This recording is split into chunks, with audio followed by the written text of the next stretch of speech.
Elle a dédié sa nomination aux petites filles. Elle leur consacre sa première sortie en tant que première ministre. Elisabeth Borne se rend au Mureaux, c'est en région parisienne, à la rencontre d'associations qui agissent en faveur de l'égalité des chances et de l'émancipation des jeunes femmes.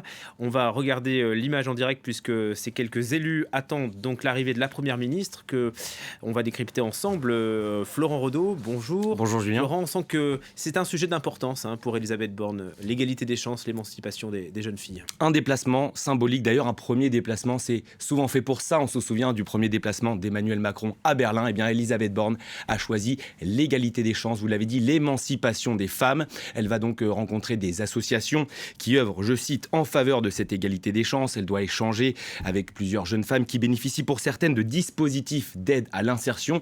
Le but de cette visite, c'est de montrer que l'État est là, qu'il soutient ces personnes parfois en difficulté dans leur carrière professionnelle. Un déplacement aussi, vous l'avez dit, dans la droite ligne de son discours tenu lundi dans la cour de Matignon. J'y étais lorsqu'elle a rendu hommage notamment à Édith Cresson. On rappelle que Elisabeth Borne est seulement la deuxième femme à occuper le poste de Premier ministre sous la Ve République depuis 1958. C'était un moment bien sûr historique. Jean Castex a d'ailleurs commencé son allocution comme ça. Madame la Première ministre, on a senti le ton qu'il a pris très, très grave à ce moment-là. La ville des Mureaux, c'est également un symbole en soi puisqu'Emmanuel Macron y était en octobre 2020 et il avait parlé d'émancipation de la République. Vous le voyez, quand un macroniste se rend dans cette ville, généralement c'est pour parler d'émancipation. On a pu voir quelques élus, notamment Carl Olive, le maire de Poissy, un proche d'Emmanuel Macron, visite qui doit donc débuter dans quelques instants sur un thème cher au cœur d'Emmanuel Macron, l'égalité des chances. Il en a beaucoup parlé dans son premier quinquennat. Certains observateurs ont critiqué le fait qu'il n'en avait pas fait assez.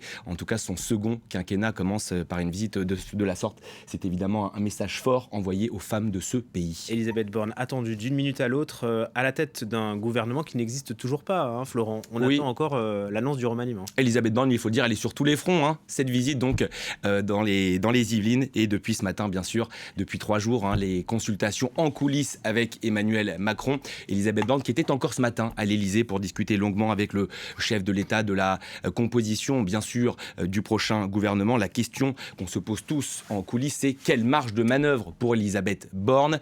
On connaît la méthode du président de la République depuis 5 ans, être jupitérien, décider pratiquement seul de tout. Elisabeth Borne est chargée, vous le savez, de cette transition écologique. Qui sera nommé à ces ministères clés? Est-ce que Bercy va donner son aval pour que cette transition écologique se passe dans les meilleures conditions possibles, à savoir avec beaucoup de moyens financiers derrière?